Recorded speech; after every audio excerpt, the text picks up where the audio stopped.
Dea and welcome back to my channel. Dan sekarang aku mau share my experience dapetin ini karena kayaknya tuh kalau denger Hermes itu rasanya tuh kok kayaknya intimidating banget, kayaknya susah banget, kayaknya mahal banget gitu ya. Jadi aku mau share pengalaman aku sebagai pemula juga. Ini pertama kalinya aku beli. Jadi kalau kamu mau tahu gimana caranya dan gimana menurut aku tipsnya, ya langsung aja kita ke videonya.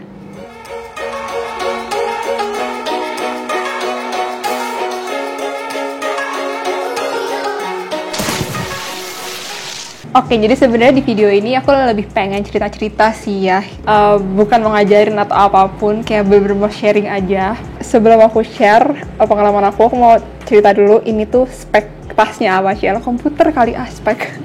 Ini stem C tahun 1999. Wow, udah tua banget ya. Ini bisa dikategoriin sebagai Hermes vintage.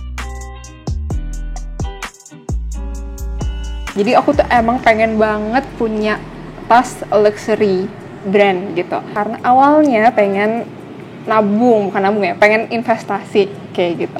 Jadi aku pengen nabung tapi supaya tabungannya tuh kelihatan dalam bentuk barang. Tapi aku anaknya nggak mau rugi gitu. Jadi aku nggak mau cuman beli tas doang, tapi abis itu udah nggak bisa dijual lagi, ataupun kalau misalkan yang dijual tuh sangat-sangat turun. Misal aku beli 20 juta nanti dijual cuma 2 juta. Aku nggak mau yang kayak gitu. Aku pengen yang harganya itu stabil.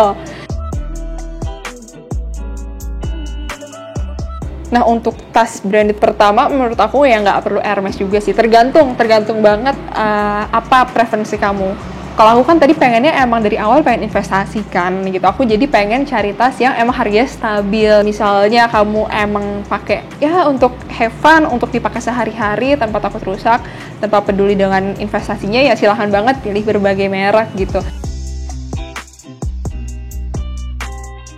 Aku tuh niat banget untuk nyari tas yang sesuai budget, tas yang aku pengen warnanya dan kondisinya juga. Itu menurut aku susah banget gitu, karena budget aku emang minimal, nggak yang unlimited gitu. Jadi emang harus pilih-pilih banget. Aku milih tuh sampai 5 bulanan lah, 5 bulan baru dapat ini gitu. Jadi emang prosesnya tuh lama banget.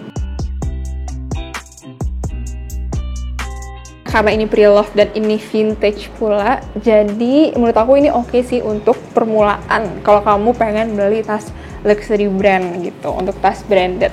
Yang pertama, kenapa? Karena ya nggak bisa dipungkiri harganya jadi lebih murah gitu dibandingin sama tas-tas yang keluaran lebih muda.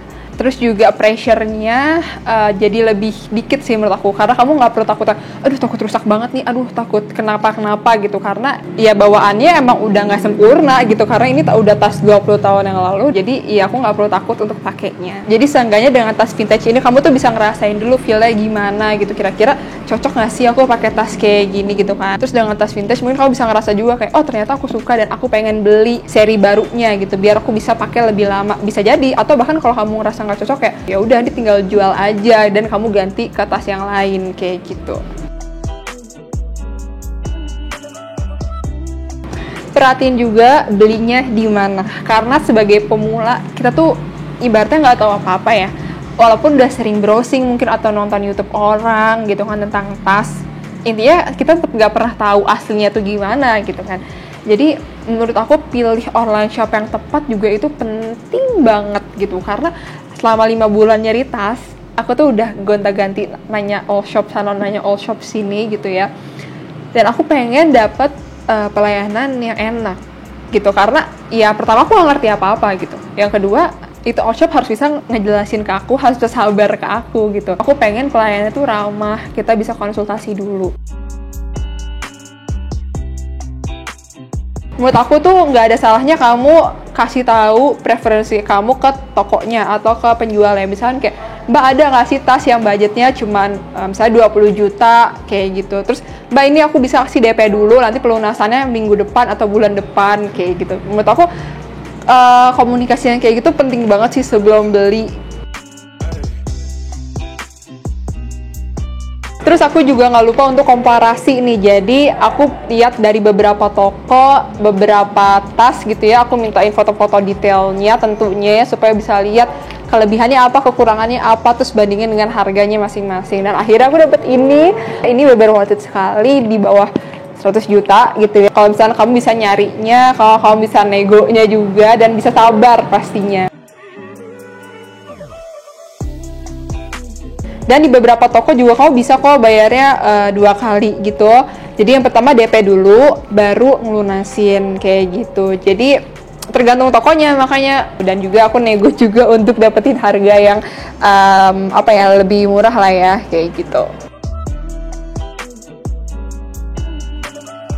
Nah, untuk beli juga menurut aku COD atau datang langsung itu penting banget. Ada beberapa online shop yang punya toko, ada juga online shop yang nggak punya toko, jadi emang yaudah online aja. Nah, kalau online aja itu biasanya untuk COD tuh dia punya kurir khusus yang bakal nganterin tasnya ke rumah kamu, tentunya dengan biaya. Jadi kalau misalnya nih, kamu mau lihat tas yang ada di Instagramnya dia, pengen COD gitu, jadi nggak apa-apa, tapi kamu harus tetap bayar ongkirnya, biasanya sekitar 300.000 gitu deh. Kalau misalkan kamu serak, oke, kamu bayar full, tapi kalau misalnya nggak jadi, kamu bayar 300.000 itu aja, kayak gitu. Ya emang harus modal sih ya, cuman daripada nggak serak, daripada langsung beli gitu kan, menurut aku COD itu pilihan yang tepat sih. Dan ya segitu dulu video sharing aku tentang gimana tipsnya dan gimana pengalaman aku beli ini. Akhirnya dapet juga gitu ya. Semoga bisa ngebantu kalian juga yang masih takut, atau misalkan yang masih belum yakin kira-kira gue perlu beli nggak ya gitu. Yang pertama sih set dulu goalnya gitu, tujuannya tuh untuk apa. Nah dari situ kamu bisa deh pilih-pilih tas, atau ngeyakinin diri sendiri untuk beli, atau nggak usah deh, kayak gue cuma lapar mata doang kayak gitu. Nah kalau kamu udah lihat video ini, jangan lupa klik like dan juga subscribe ke channel aku di sebelah sini. Terus kalau punya kritik, saran, atau pertanyaan, boleh tulis itu di comment box di bawah. Makasih banyak udah nonton, see you next time, bye.